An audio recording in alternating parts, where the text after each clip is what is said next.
এই যে মুখে দেখতে পাচ্ছেন, এই যে ক্যাট, এই যে নড়ছে দেখুন। ও মাই গড, ও মাই গড।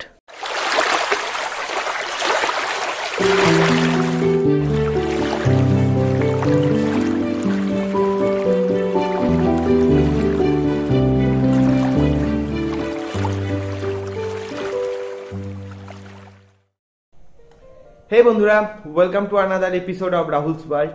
আজকের এই ভিডিওটাই আপনাদের আমি একটা ইম্পর্টেন্ট এবং একটা খুবই রক্ষণমূলক এক ধরনের মেসেজ শেয়ার করতে চাই। এই ভিডিওর মাধ্যমে আমি আজকে যে জিনিসগুলো বলবো, কাইন্ডলি সেগুলো সবাই দয়া করে পালন করবেন। আজকে আমি একটা স্টোরি বলবো এবং এই স্টোরিটা আপনাদের দেখাবো কি কি হয়েছে, কি কি পাচ্ছি, কি কি পেয়েছি। তো আজকে আমি সকালবেলা আমাদের এখানে লোকালি কিছু জায়গা আছে যেখানে মাছ ফাছ ধরা হয় এবং মাছ কেনা হয়। তো আমি ওখানে আজকে সকালবেলা অনেক দিন পর মাছ নিতে গেছি। তো ওখানে বেশ বড় সাইজের যে মৃগেল মাছগুলো হয় ওগুলো 1 কেজি 1 কেজি 2 কেজি মাছ কিনেছি। তারপর আমি দেখি যে একটা মাছটাকে আমার কেমন একটা চেনা চেনা লাগলো। তো মাছটাকে আমি মানে ওদেরকে বললাম যে এই মাছগুলো একটু সরাও। তো ওরা মাছটা যখন সরালো দেখছি ওখানে একটা প্লেকো মাছ চলে এসছে। আজকাল হামেশাই এই জিনিসটা হচ্ছে। অ্যাকোয়ারিস্টরা কি করছে, তাদের যে ক্রোকোডাইল বা প্লেকো মাছ হয় সেটাকে কি করছে, নিচ্ছে এবং ছেড়ে দিচ্ছে। ফলস্বরূপ কি হচ্ছে, ওই প্লেকোগুলো ওই পার্টিকুলার নেটিভ এরিয়ায় অর্থাৎ আমাদের ওয়েস্ট বেঙ্গলে এবং ভারতের যেটা প্লেকো অ্যাকচুয়ালি আমাদের দেশের মাছ নয়। তো এই মাছগুলো আমাদের দেশের স্বাভাবিক মাছগুলোকে ক্ষতি করছে।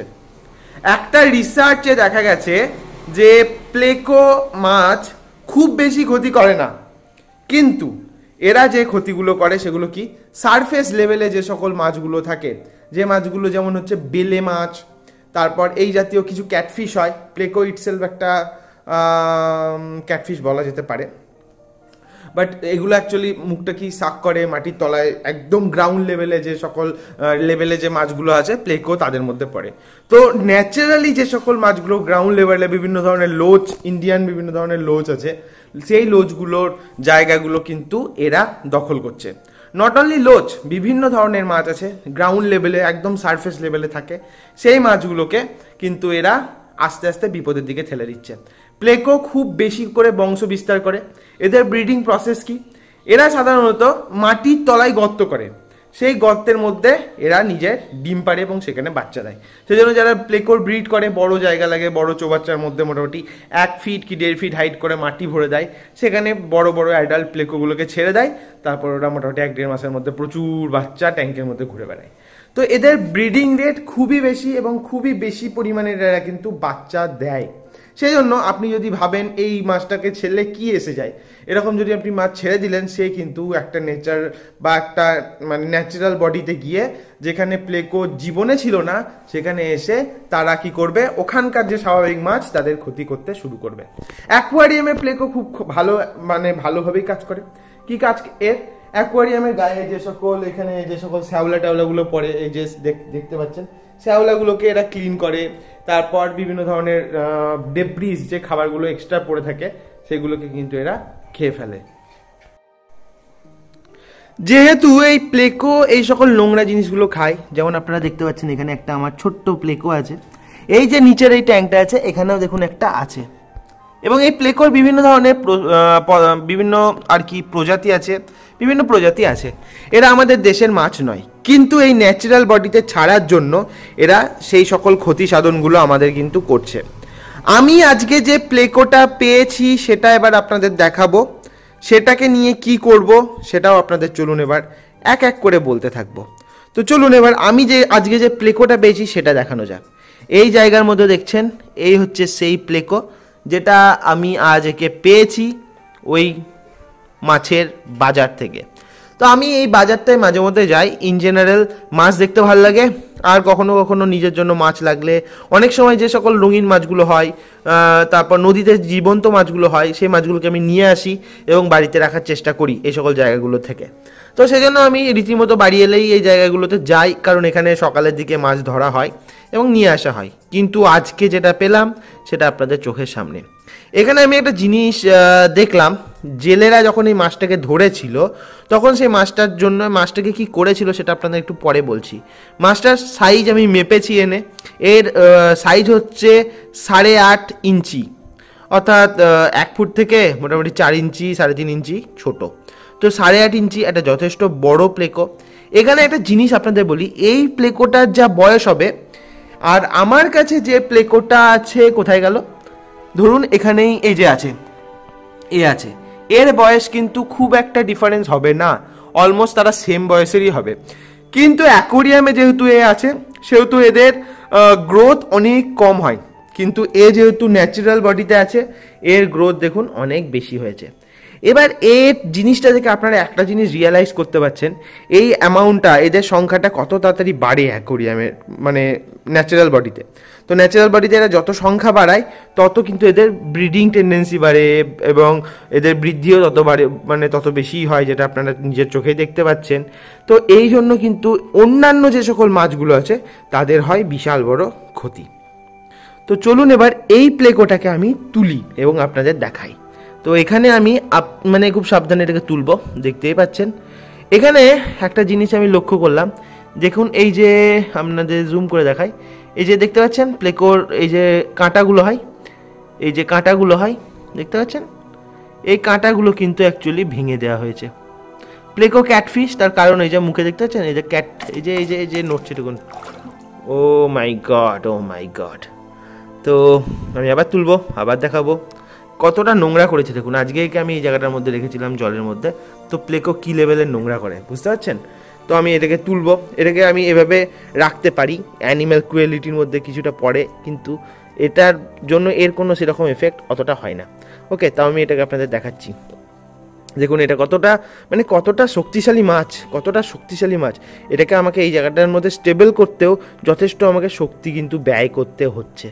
তো এই যে একে ক্যাটফিশ কেন বলে, আপনার মুখটা জুম করে দেখায়, দেখতে পাচ্ছেন এই যে মুখের সাইডে দেখুন ক্যাট অর্থাৎ বেড়ালের মতো যে দাড়ি হয় ওই দাড়িগুলো, আর দাঁতগুলো দেখুন, এই যে দাঁতটা একদম আদর্শ যে এদের মানে শ্যাওলাকে খুঁটে খুঁটে খাওয়ার জন্য।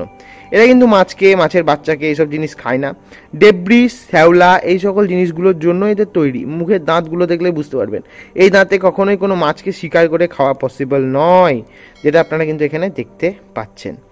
তো এবার এই প্লেকোটাকে আমি কি করব, এটাকে আমি, আপনারা অনেকেই কমেন্ট করতে পারেন যে এতক্ষণ বাইরে আছে মরে যাবে। প্লেকো খুবই হার্ডি মাছ হয়, তো এটার জন্য এর খুব বেশি কোনো এফেক্ট হবে না। ওকে, তো এ খুবই হার্ডি মাছ হয়ে থাকে।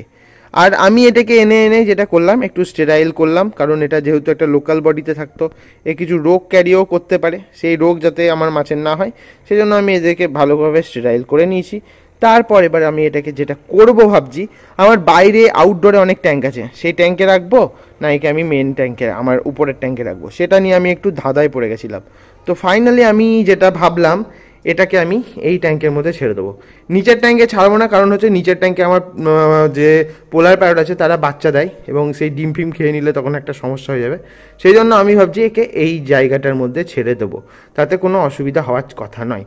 এবার এটাকে, এই যে আমি ধরে আছি, এটাকে আমাকে যথেষ্ট শক্তি দিতে হচ্ছে, তার কারণ হচ্ছে যথেষ্ট শক্তিশালী মাছ। এই যে ধরে আছি না মাছটাকে, আমাকে আমার হাতের ওপর যথেষ্ট প্রেশার দিতে হচ্ছে, কারণ মাছটা যথেষ্ট, মানে আমি বলতে পারছি না হয়তো আপনাদের, নিজে হাতে ধরে আছি বলে আমি হয়তো আপনাদের বোঝাতে পারবো না। এদের যে ধরে আছি, এদের যে মাসেল মুভমেন্ট যথেষ্ট স্ট্রং, এবং আমাকে এটাকে ধরতে হচ্ছে এবং অনেক কষ্ট করে এটাকে এভাবে আমি ধরে আছি। বাট যাই হোক, এটাকে অনেকক্ষণ বাইরে রাখা হলো, যদিও এর বিশাল কোনো এফেক্ট হবে না। আপনারা দেখতে পাচ্ছেন প্লেকো ইন জেনারেল কেমন হয়, আমার হাতেই আছে, যেটাকে আমি কোথা থেকে পেয়েছি ইউ নো ভেরি ওয়েল। তো এবার আমি এটাকে এই জলাশয়ের মধ্যে বা এই জায়গার মধ্যে ছেড়ে দেব। তার কারণ হচ্ছে কি, আমি এবার একে যদি এখানে না ছাড়ি, এবার এটা অনেকক্ষণ বাইরে হয়েছে, এবার এখানে ছাড়ার আরও একটা কারণ, এখানে ছাড়লে তার গ্রোথ আর রেগুলেট হয়ে যাবে, আর বাড়বে না, এবং এখানে যে ডেব্রিসগুলো আছে সেই ডেব্রিসগুলো মোটামুটি ক্লিন করে নেবে। একটা জিনিস, প্লেকো ইটসেলফ অনেক নোংরা কিন্তু করে, সেই জন্য যে প্লেকো খুব সাধু মাছ সেটাও একটা নয়, এরা নোংরা খায় ঠিক আছে, কিন্তু এরাও যথেষ্ট পরিমাণে নোংরা করে থাকে। তো সেই জন্য আমি এই প্লেকোটাকে বাইরে ছেড়ে বা ফালতু মেরে লাভ নেই, সেই জন্য আমি একে সসম্মানে এখানে ট্রান্সফার করে দেব। দেখবেন আমি যখন এই ট্রান্সফারটা করবো, আপনারা দেখুন, কারণ মুভমেন্টটা দেখুন, আপনারা বুঝতে পারছেন? দেখুন আমি এখনও ছাড়িনি ওকে, ও যে কি লেভেলে ছটপট করছে আপনারা দেখুন, দেখুন বুঝতে পারছেন? আমি একে যখনই এখানে ছাড়বো জাস্ট কি হবে আমি বুঝতে পারছি। দেখুন দেখুন কি অবস্থাটা হচ্ছে দেখুন, জাস্ট দেখুন মানে পুরো বডিটাকে বেন্ড করে দিয়েছে। আমি একে যদি এখন কাঁচের গায়ে আটকায় কী করে দেখিও, জাস্ট আমি দেখবো। দেখুন দেখুন আপনারা এখান থেকে দেখতে পাচ্ছেন, এখান থেকে দেখুন এর মুখটা দেখুন, জাস্ট আপনাদের অলরেডি দেখিয়েছি। এখানেও দেখুন এর যে শক্তিটা দেখুন, নিজের বডিটাকে পুরো বেন্ড করে দিয়েছে, পুরো বেন্ড করে দিয়েছে। আমি ওকে যদি এখন এখানে রাখি ও কী করে দেখবো আমি। আপনারা দেখলেন এই যে এই যে এই যে একদম জায়েন্ট সাইজের প্লেকো। এবার এটাকে আমি একটু ওই সাইডে নিয়ে যাওয়ার চেষ্টা করবো, তারপরে আপনাদের এটাকে দেখাবো। বন্ধুরা একটু কষ্ট করে একে সাইডে আনার চেষ্টা করেছি, আপনাদের দেখাই আমি একে। এখানে আমি এগুলোকে সরাই, এখানে আপনাদের দেখানোর চেষ্টা করব। দেখুন এর সাইজটা কত বড়। এই মাছগুলোর কম্পেয়ার করে একে কি লাগছে, কত ছোট লাগছে এই মাছগুলোকে এদের কম্পেয়ারে। দেখুন আপনাদের দূর থেকে দেখায়, এর কম্পেয়ারে বাকি মাছগুলোকে দেখুন কত ছোট লাগছে। আর একে দেখুন এর সাইজটা কত বড় দেখুন, জাস্ট ইমাজিন করুন কতটা বড়। প্রায় 8.5 ইঞ্চির মতো এর লম্বা, আমি মেপে দেখেছি এটা, ওকে। তো এটা থেকে আমি শিওরে 8.5 ইঞ্চির মোটামুটি লম্বা। তো আপনাদের কাছে এই ভিডিওটা বানানোর একটাই আমার উদ্দেশ্য, সেটা হচ্ছে যে এই যে অ্যাকোয়ারিয়ামের মাছগুলো, যেগুলো আমাদের দেশীয় মাছ নয়, সেগুলোকে কিন্তু কখনোই নেটিভস আপনার যে জলাশয় আছে, অর্থাৎ আপনার বাড়ির পাশে খালবিল যেগুলো আছে, সেখানে কিন্তু ছেড়ে রাখবেন না। এটা খুবই বড় একটা অপরাধ আপনার করা প্রকৃতির উপর। এই অপরাধ কিন্তু আজ আপনি হয়তো ভাবছেন এটা থেকে আপনার কি হতে পারে, নেচারে জীবজন্তু মরলে আপনার কি, কিন্তু আপনি খুব ভালোভাবে জানেন প্রকৃতি একটা ব্যালেন্স নিয়ে মেনটেন করে চলে। আজ কোনো একটা স্তরের অ্যানিম্যাল যদি মানে শেষ হয়ে যায়, সেই এফেক্টটা কিন্তু হিউম্যানের ওপরও পড়বে। তো আজ এই পর্যন্তই। ভিডিও ভালো লাগলে লাইক করবেন, নতুন হলে সাবস্ক্রাইব করবেন। আজ আসছি, দেখা হচ্ছে খুব তাড়াতাড়ি। ততদিনের জন্য গুড বাই।